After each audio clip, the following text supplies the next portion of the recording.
सत्य के साथ। पंडित नेहरू जी ने तो वंदे मातरम को छांट दिया था, काट दिया था, उसके बाद देश को बांट दिया था। आज जिन्ना के मुन्ना को खुश करने का काम कर रहे हैं। उन आजादी के दीवानों के खिलाफ कुछ लोग अंग्रेजों के लिए जासूसी और मुखबिरी का भी काम करते थे कि आपके राजनीतिक पूर्वज खुद ब्रिटिश के खिलाफ लड़ रहे थे। आपने ना राष्ट्रीय तिरंगा अपने शाखाओं में लगाया, ना राष्ट्रीय नेशनल एंथम अपने शाखाओं में था। धर्मनिरपेक्षता की आड़ में सांप्रदायिक ताकतों के आगे घुटने टेके कांग्रेस पार्टी ने, हाँ हम सांप्रदायिक हैं क्योंकि हम वंदे मातरम गाने की वकालत करते हैं। माननीय सभापति जी, केवल एक गीत नहीं, ये महामंत्र है। और मैं तो आप सबके सामने कहना चाहता हूं कि वंदे मातरम कोई धार्मिक गीत नहीं है, किसी व्यक्ति, दल या किसी राज्य का गीत नहीं। वंदे मातरम राष्ट्र की आत्मा का गीत है। वंदे मातरम भारत के गौरव का गीत है। वंदे मातरम भारत की आशाओं आकांक्षाओं का सुरमई गीत है। भारतीय संस्कृति और विरासत का प्रतीक है। वंदे मातरम सिर्फ गीत नहीं बल्कि राष्ट्रीय प्रेम की रीत है और इसलिए कांग्रेस इससे भयभीत है।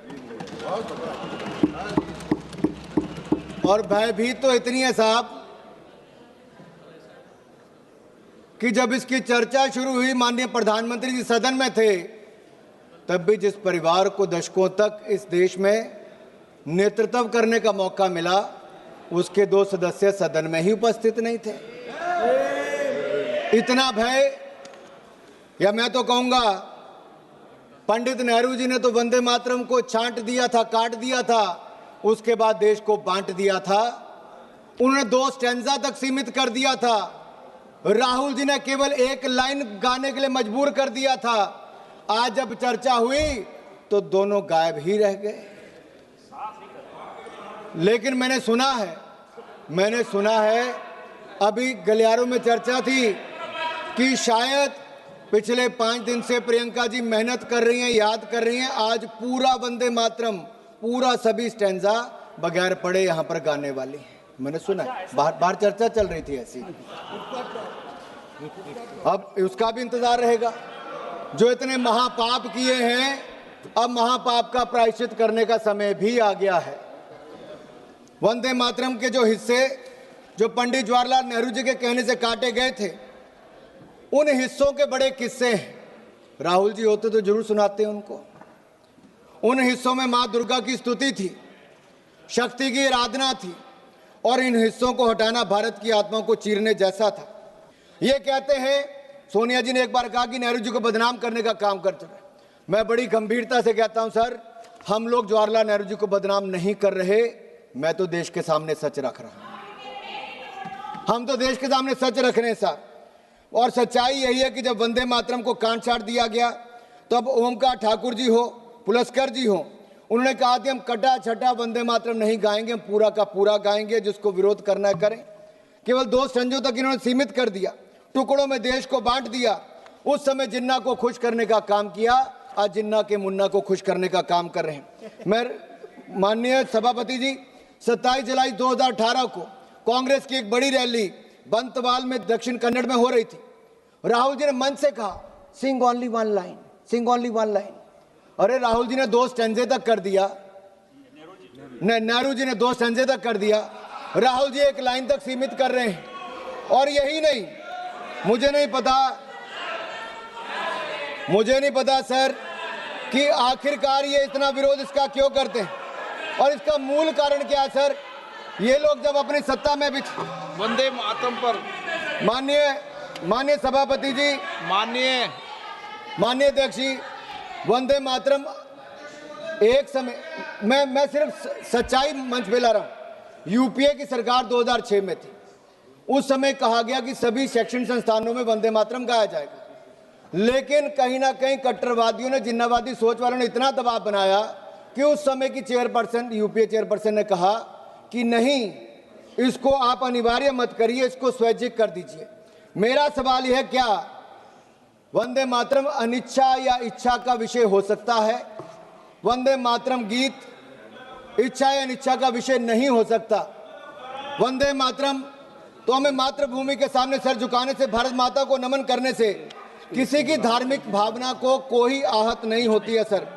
अध्यक्ष महोदय, जो लोग अमेरिकन डेमोक्रेसी की बात करते हैं और सेक्युलरिज्म की बात करते हैं, मैं इतना ही कह देना चाहता हूँ, यूनाइटेड स्टेट्स में प्लेज ऑफ एलिजियंस में जिसका एक फ्रेज है वन नेशन अंडर गॉड, ये अमेरिका के स्कूलों में बच्चों को रोज इस पाठ को पढ़ाते हैं, लेकिन हमारे यहाँ पर वंदे मातरम गाने पर विरोध करते हैं। मध्य प्रदेश में जब इनकी सरकार थी तो मध्य प्रदेश के सेक्रेटरीट में कहा गया, यहाँ से राहुल जी समय अध्यक्ष थे, कहा गया कि मध्य प्रदेश के सेक्रेटरीट में वंदे मातरम धुन नहीं बजनी चाहिए। ये बार बार वंदे मातरम का विरोध क्यों होता है अध्यक्ष जी? और यही नहीं, क्या 2009 में वोट बैंक की राजनीति के लिए उस समय के होम मिनिस्टर पी चिदम्बरम जी देवबंद में जमाते उलमा हिंद के 30th जनरल सेशन में गए, और पी चिदम्बरम जी जिस सेशन में गए, वंदे मातरम के विरोध में रेजोल्यूशन वहां पर पास हुआ। कांग्रेस पार्टी को इसका जवाब देना चाहिए कि एक नहीं, एक के बाद दूसरा सबने किया। सर बड़े मियां तो बड़े मियां, छोटे मियां सुभान अल्लाह। 2019 में भोपाल सेंट्रल से कांग्रेस के एमएलए हुआ करते थे आरिफ मसूद, एक सार्वजनिक कार्यक्रम में उन्होंने कहा कि शरिया कानून के अंतर्गत वंदे मातरम बोलने से मना कर दिया। सर मैं पूछना चाहता हूं, क्या वंदे मातरम के गान पर रोक लगाना चाहिए?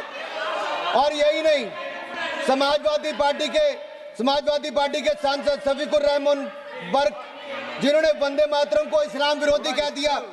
महाराष्ट्र में समाजवादी पार्टी के विधायक अबू आजमी ने वंदे मातरम का विरोध किया। समाजवादी के एक विधायक रईस शेख बविंडी से महाराष्ट्र में इसका विरोध करते हैं।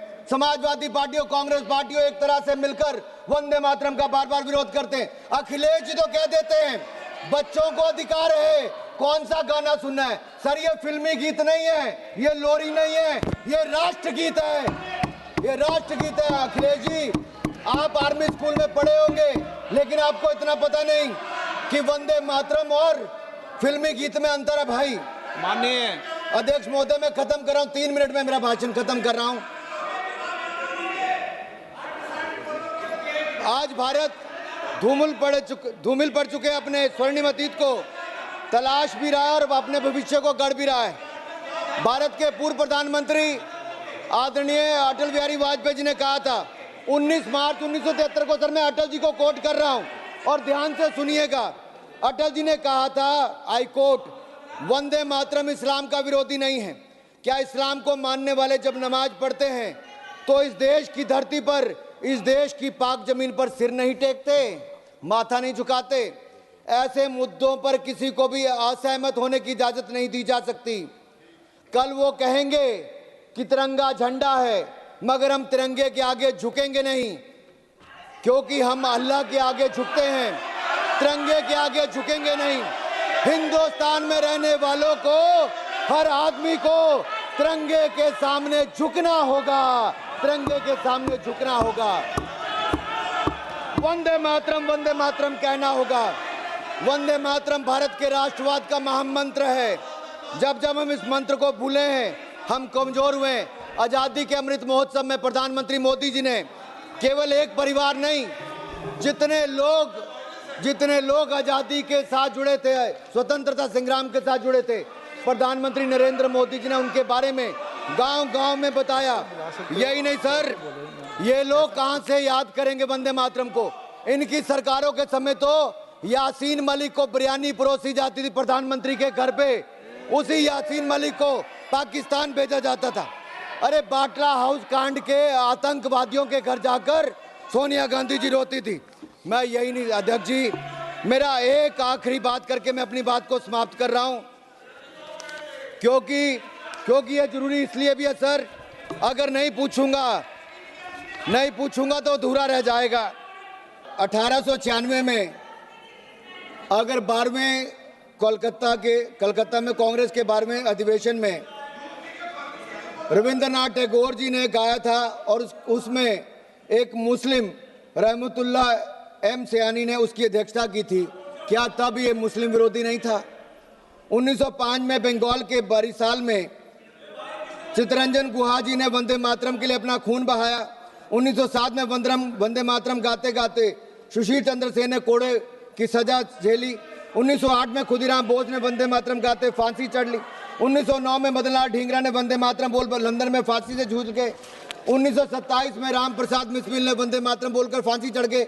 1971 में कलकत्ता में जब दिनेश चंद्र गुप्त वंदे मातरम का उद्घोष किया तो पूरी जेल में सलाखे हिलाते हुए सर जब जब फांसी की सजा हुई सबने वंदे मातरम कहा। देश को आजादी भी दिलाई, जितनी लाठियां चली उससे ज्यादा दुगनी आवाज वंदे मातरम के जय घोष से हुई। आज 150वीं जयंती पर इस सदन से भी वो आवाज गूंजनी चाहिए। मैं कहता हूं वंदे मातरम, वंदे वंदे वंदे वंदे वंदे। सर यही हमें कहना है, हमें इसको सर मेरा इतना ही कहना है कि ये बार बार मानिकम जी कितना विरोध वंदे मातरम का करोगे? मानिकम जी कितना विरोध वंदे मातरम का करोगे? अध्यक्ष महोदय एक सवाल पूछ के मैं अपनी बात खत्म, आखिरी सवाल है, आखिर वो कौन सी मानसिकता है जिस एक शब्द जिस कविता ने राष्ट्रवाद का ज्वार पैदा कर दिया अंग्रेजों से लड़ने के लिए, आज चंद लोग उसका विरोध करते हैं। जिस वंदे मातरम पर हजारों स्वतंत्रता सेनानियों ने देश के लिए अपने जान न्यौछावर कर दी, आज उससे दिक्कत है। जिस वंदे मातरम की धुन विश्व कवि रविंद्रनाथ टैगोर ने दी, उससे दिक्कत है। जिस वंदे मातरम को गाया लता दीदी ने, उससे दिक्कत है। ए.आर. रहमान ने जिसको माँ तुझे सलाम में जगह दी, उससे दिक्कत है। जिस वंदे मातरम चंद्रशेखर आजाद, सरदार भगत सिंह, मदन लाल ढींगरा, वीर सावरकर, राम प्रसाद बिस्मिल जैसे क्रांतिकारियों का अभिवादन था, उससे दिक्कत है। जिस वंदे मातरम का नारा लगने की वजह से हेडगेवार जी को स्कूल से निकाला गया, उससे दिक्कत है। जिस वंदे मातरम के समर्थन में लेख छपने के कारण लोकमान्य बाल गंगाधर तिलक को देश निकाल मिला, उससे दिक्कत है। जिस वंदे मातरम को राष्ट्रगीत का सम्मान प्राप्त हुआ, उससे दिक्कत है। आपको दिक्कत किससे है?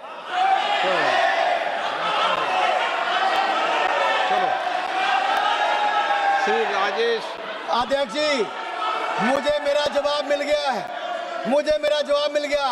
इन्होंने कहा कि इनको दिक्कत हमसे है और मैंने पहले कहा था हमें वंदे मातरम से एनर्जी मिलती है, कुछ को वंदे मातरम से एलर्जी होती है राजेश, और ये एलर्जी दिखती है। मैं एक बार फिर वंदे मातरम 150 पर आपने सदन में चर्चा करवाई, देश के सामने इतिहास और सच को लाने का अवसर दिया। माननीय प्रधानमंत्री जी ने देश के सामने के इतिहास को और वास्तविकता को रखा। कैसे वंदे मातरम गीत आज एक महामंत्र के रूप में 150 देशवासियों को इकट्ठा करता रहा। मैं माननीय प्रधानमंत्री जी को इसकी शुरुआत करने के लिए जहां एक और धन्यवाद देता हूं, साधुवाद देता हूं, वहीं आपका धन्यवाद करते हुए अपना स्थान लेता हूं। वंदे मातरम। आते हैं जो मूल बात आदरणीय प्रधानमंत्री मोदी जी ने कही। आज उनके पूरे भाषण को मैंने बहुत गौर रूप से सुना और उनके पूरे 1 घंटे के भाषण का 2 उद्देश्य था।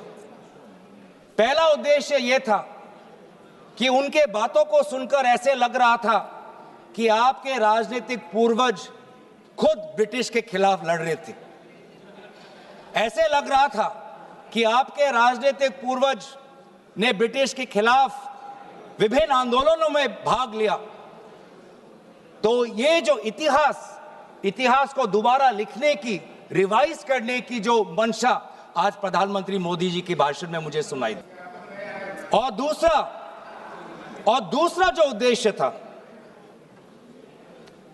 कि एक राजनीतिक रंग इस पूरे वंदे मातरम के चर्चा को देने का था।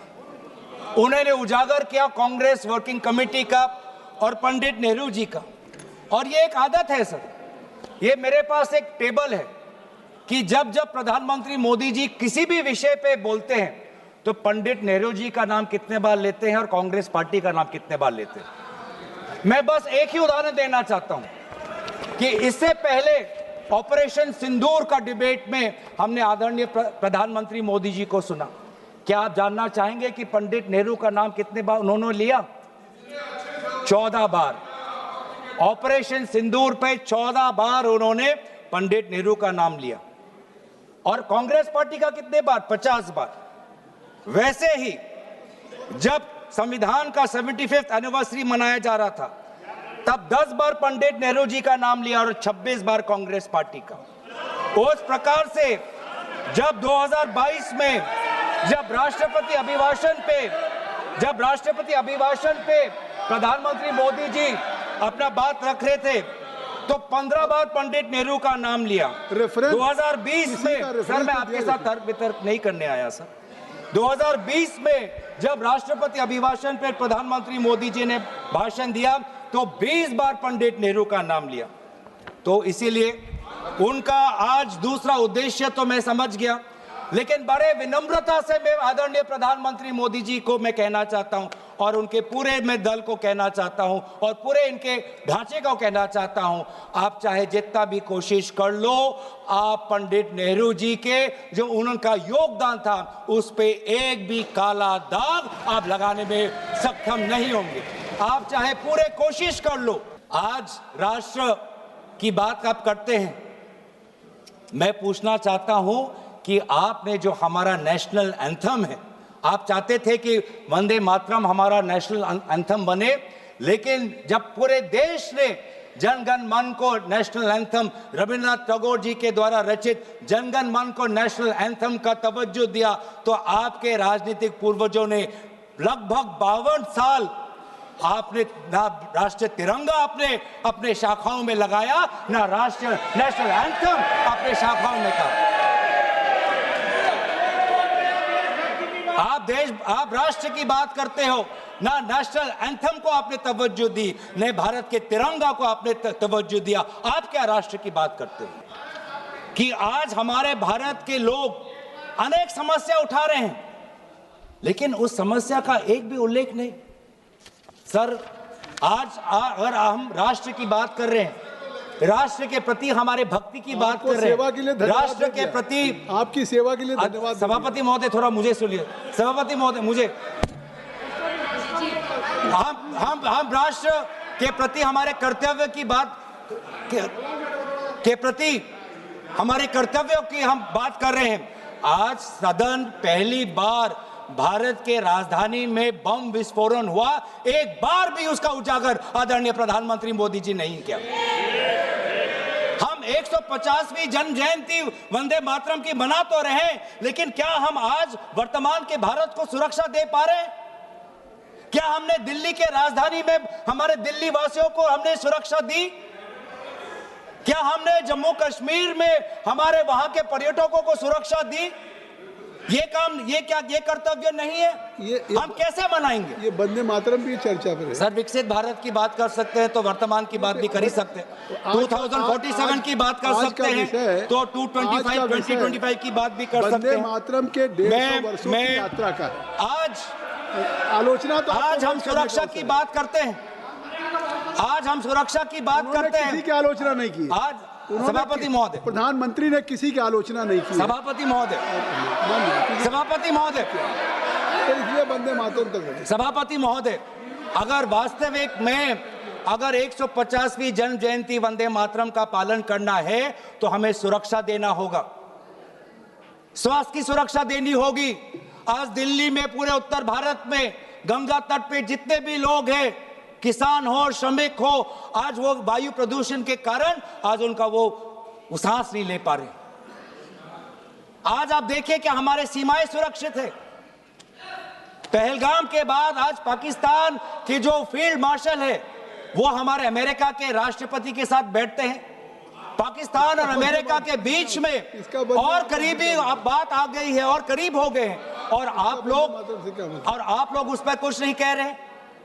आज करेंसी, जब आपने एक टाइम पे कहा जब करेंसी बढ़ती है तो उम्र का उजागर है, आज तो भारतीय करेंसी। आज विपक्ष के उपनेता ने एक बात कही, उन्होंने कहा कि कांग्रेस पार्टी ने कभी भी वंदे मातरम का विरोध नहीं करा। महोदय, मैं 2 पत्र आपके समक्ष सभा के पटल पे रखना चाहूंगी। पहला पत्र है जो कि तत्कालीन प्रधानमंत्री श्री जवाहरलाल नेहरू जी ने डॉक्टर श्यामा प्रसाद मुखर्जी को 1948 में लिखा था, 21 जून 1948 को, और मैं कोट कर रही हूं, अंग्रेजी में पढ़कर सुनाऊंगी ताकि किसी भी तरह की भ्रांति ना हो। उन्होंने कहा, personally I do not think Vande Mataram is at all feasible as a national anthem, chiefly because its tune, which does not suit orchestral or band rendering, our national anthem has to be played by foreign orchestras all over the world. महोदया, अजीब सी बात है कि भारत की आजादी का ये मंत्र नेशनल एंथम इसलिए नहीं बन पाया क्योंकि तत्कालीन प्रधानमंत्री को यह लगा कि विदेशी ऑर्केस्ट्रा पर यह ढंग से बज नहीं सकता। ऐसा लगता है कि आजादी के बाद भी कांग्रेस पार्टी मानसिक रूप पर स्वाधीन नहीं हुई थी। दूसरा पत्र मैं सभा के पटल पर रखती हूं जो तत्कालीन प्रधानमंत्री श्री जवाहरलाल नेहरू जी ने तत्कालीन गवर्नर श्री प्रकाश जी को लिखा था 8 अगस्त 1949 को, और उन्होंने कहा, for my part I think it would be most unfortunate for Vande Mataram to be adopted as the national anthem. यानी व्यक्तिगत तौर पर तत्कालीन प्रधानमंत्री वंदे मातरम का नेशनल एंथम बनना दुर्भाग्यपूर्ण मानते थे। आज एक बहुत ही वरिष्ठ सांसद जो विपक्ष की तरफ बैठे हैं, वो एक दल के नेता भी हैं, उन्होंने हमसे एक सवाल पूछा। उन्होंने पूछा कि आप कितने सेक्युलर हैं। मैं पूछना चाहती हूं विपक्ष से, खास करके उस नेता से और कांग्रेस पार्टी से, कि धर्मनिरपेक्षता की आड़ में सांप्रदायिक ताकतों के आगे घुटने टेके कांग्रेस पार्टी ने, जिसने 1937 में त्रिदेवी यानी हमारी शक्ति की आवाहन वाले सभी छंदों को बेरहमी से वंदे मातरम से काट दिया, और आप हमसे पूछते हैं कि हम कितने सेक्युलर हैं। महोदया, जब ऐसे तुष्टीकरण की राजनीति के पटल पर वंदे मातरम की बलि चढ़ा दी थी, इसीलिए स्वर्गीय श्रीमती सुषमा स्वराज को 1996 में इसी सदन के पटल पर यह बोलना पड़ा, हां हम सांप्रदायिक हैं क्योंकि हम वंदे मातरम गाने की वकालत करते हैं, क्योंकि हम राष्ट्र ध्वज के सम्मान के लिए लड़ते हैं। महोदया, ये मोदी का नया भारत है। ये भारत वंदे मातरम के मूल मंत्र को आत्मसात ही नहीं करता, बल्कि ग्राउंड पर उसको चरितार्थ भी करता है। ये मोदी का नया भारत है जहां पर बिन मांगे मैटरनिटी लीव को 12 से 26 हफ्ते बढ़ा दिया जाता है। ये है वंदे मातरम। ये मोदी का नया भारत है जो नारी शक्ति वंदन अधिनियम पारित कर कर महिलाओं के राजनीतिक सशक्तिकरण के लिए पथ प्रशस्त करता है। ये है वंदे मातरम।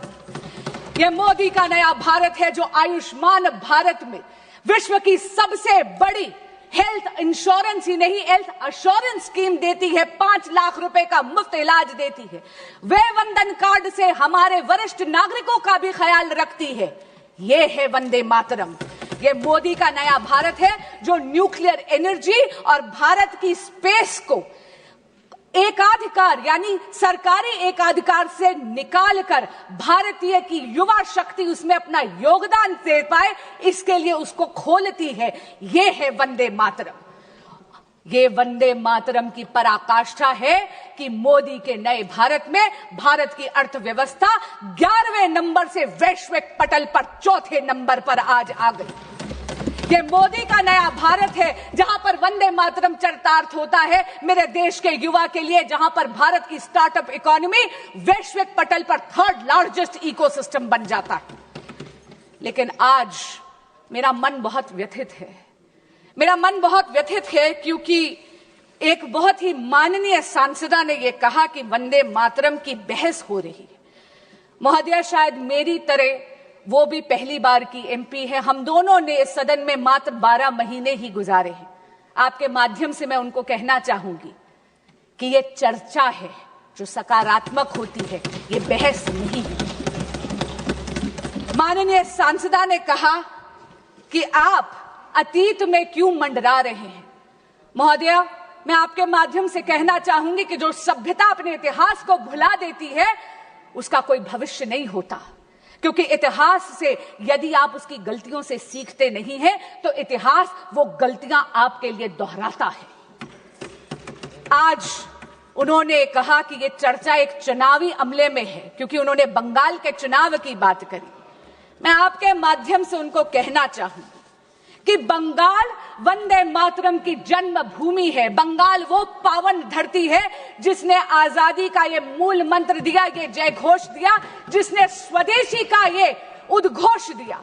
लेकिन आज बहुत गंभीर और चिंताजनक स्थिति में है मेरा बंगाल। क्यों? क्योंकि वहां की रूलिंग डिस्पेंसेशन वंदे मातरम की आत्मा का गला घोट रही है।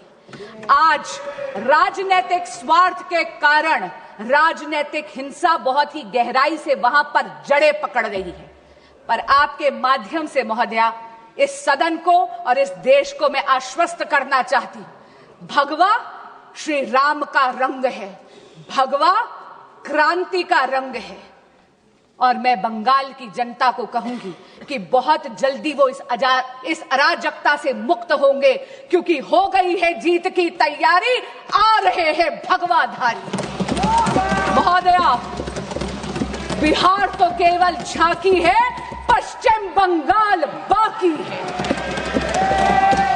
मैं अंत में अपनी वाणी को विराम देने से पहले आदरणीय प्रधानमंत्री श्री नरेंद्र मोदी जी का धन्यवाद भी करती हूं और अभिनंदन भी करती हूं कि उन्होंने वंदे मातरम की 150 साल की वर्षगांठ का 1 वर्ष का स्मरणोत्सव जो बनाया है, इससे उन्होंने भारत के युवा को पुनः अपनी धरोहर से जोड़ दिया है। महोदया, वंदे मातरम सतत है, शाश्वत है, समृद्ध भारत की प्रेरणा है, विकसित भारत की आधारशिला है। वंदे मातरम। बहुत बहुत धन्यवाद। सभापति महोदय, जो हमारे सत्ता पक्ष के लोग हैं वो हर चीज को ओन करना चाहते हैं। ये 150वें वर्ष में जब हम वंदे मातरम याद कर रहे हैं, बंकिम चंद्र चट्टोपाध्याय जी को हम याद कर रहे हैं कि उन्होंने इतना महान गीत हमें दिया है। सत्ता पक्ष के लोग समय समय पर हमें देखने को मिलता है कि जो महापुरुष उनके नहीं हैं या जो चीज उनकी अच्छी नहीं है, उनको वो ओन करना चाहते हैं।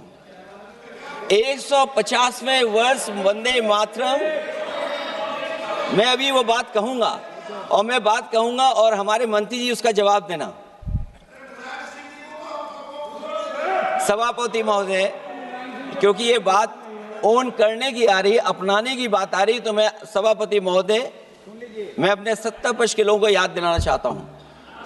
सत्ता पक्ष के लोगों की जो पार्टी आज है, भारतीय जनता पार्टी, जिस समय गठन हो रहा था, हमारे मुंबई और महाराष्ट्र के लोग जानते होंगे कि जिस समय गठन की चर्चा थी, उस समय आपके जो अध्यक्ष चुने गए थे, उनको जो भाषण देना है उस पर भी बहस चल रही थी।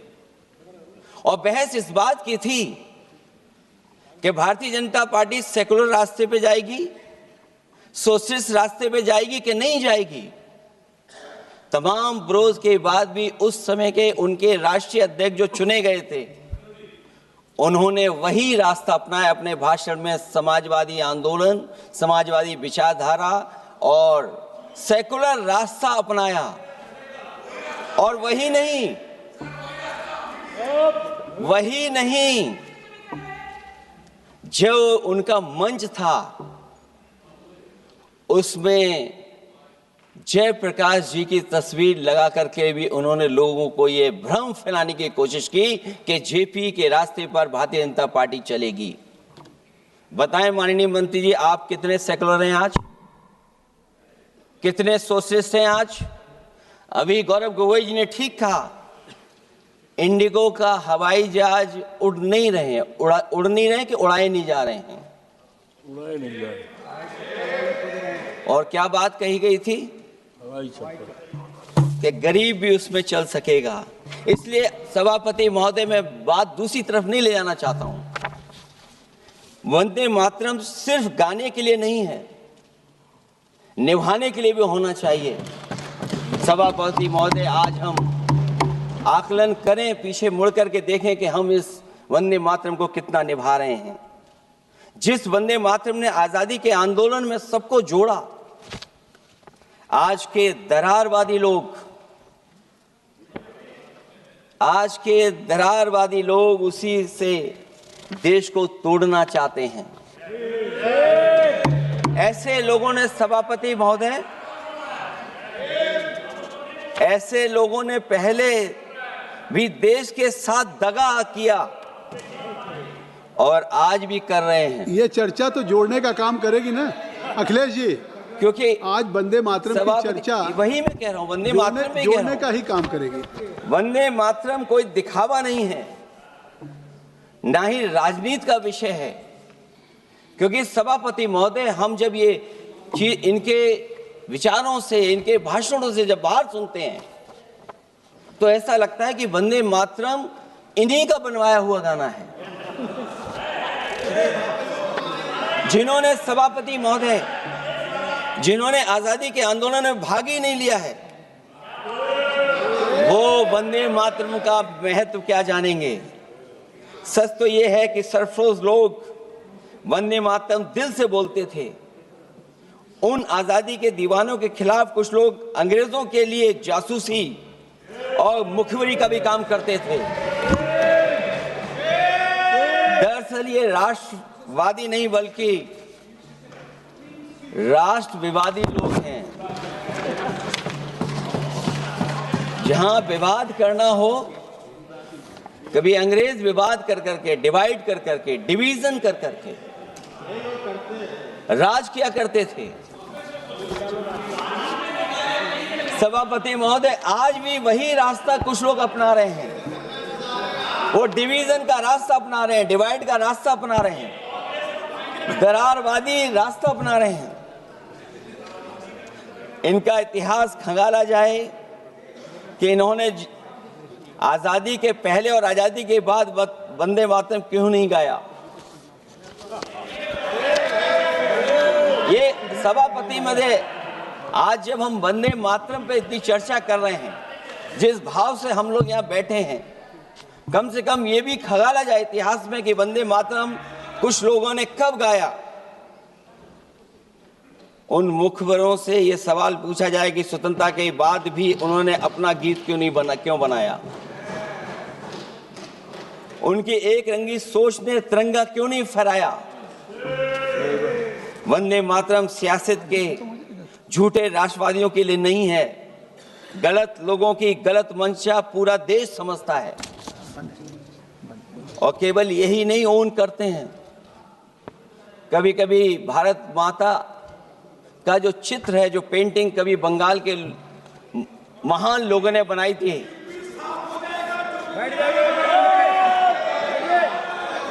सभापति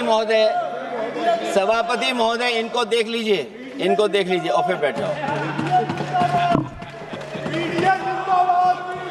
सभापति महोदय, राजभर जी आप बैठिए, आपके नेता बोल रहे हैं। सभापति महोदय, वंदे मातरम का भाव ये भी था कि कम्युनल पॉलिटिक्स नहीं चलेगी और कम से कम हमारे उत्तर प्रदेश के साथियों ने कम्युनल पॉलिटिक्स को अंत किया है वहां पर जहां से कभी इन्होंने शुरू की थी। और सभापति महोदय, वंदे मातरम एक भाव के रूप में हमारे अंदर बसा है। चाहे उसके शब्द ना याद हो, चाहे अर्थ ना मालूम हो, चाहे पूरा याद ना हो, उस सच्चे भारतीय के अंदर देश प्रेम की भावना जगाने के लिए इसके दो शब्द ही काफी हैं। जो सच में देश की एकता और अखंडता चाहते हैं, जो भाईचारे को बुनियाद मानते हैं, उनके लिए दो शब्द भी पर्याप्त हैं जो इस वंदे मातरम से हमें मिलते हैं।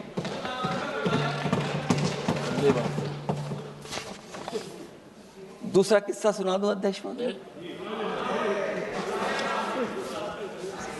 सभापति महोदय, इनका इतिहास खंगाल लीजिए, पूरा निकाल लीजिए। चुनावी सभाओं में कभी बाबा साहब भीमराव अंबेडकर जी की तस्वीर ये लोग नहीं लगाते थे। ये बात अगर सही हो तो बता दो। और ये तस्वीर कब लगाना शुरू किए? इनका एक सहयोगी साथी संगठन जिस समय समाजवादी पार्टी और बहुजन समाज पार्टी ने मिलकर के इन्हें उत्तर प्रदेश में हरा दिया था, उसी दिन के बाद से बाबा साहब भीमराव अम्बेडकर की प्रतिमा और तस्वीर लगाने लगे।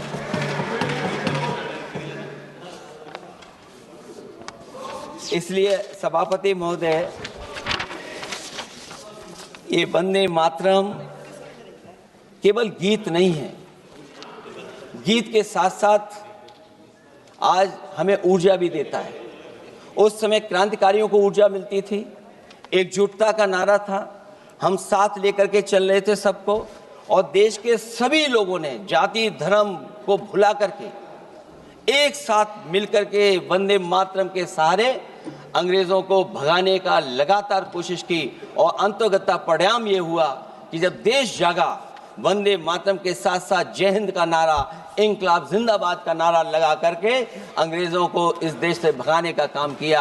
आज सभापति महोदय, जब हम चर्चा कर रहे हैं, हम कैसा देश बनाना चाहते थे और किस दिशा में हम लोग देश को ले जा रहे हैं। सभापति महोदय, मुझे अच्छा लगा कि प्रधानमंत्री जी ने वो बात याद दिलाई कि अंग्रेजों के ज़माने में अगर बच्चे भी वंदे मातरम गा देते थे तो उन्हें देशद्रोही के कानून से जेल भेज दिया जाता था।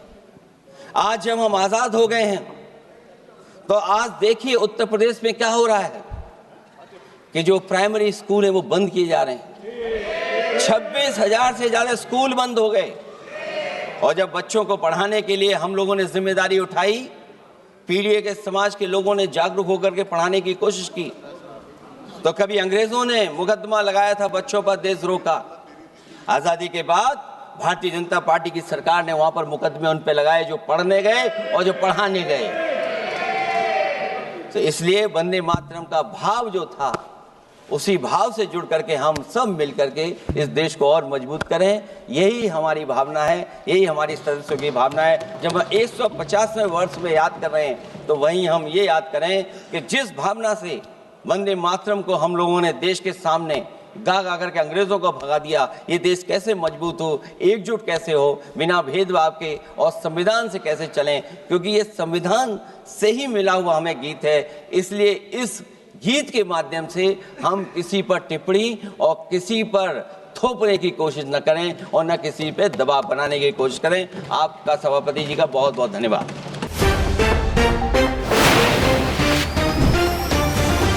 सत्य के साथ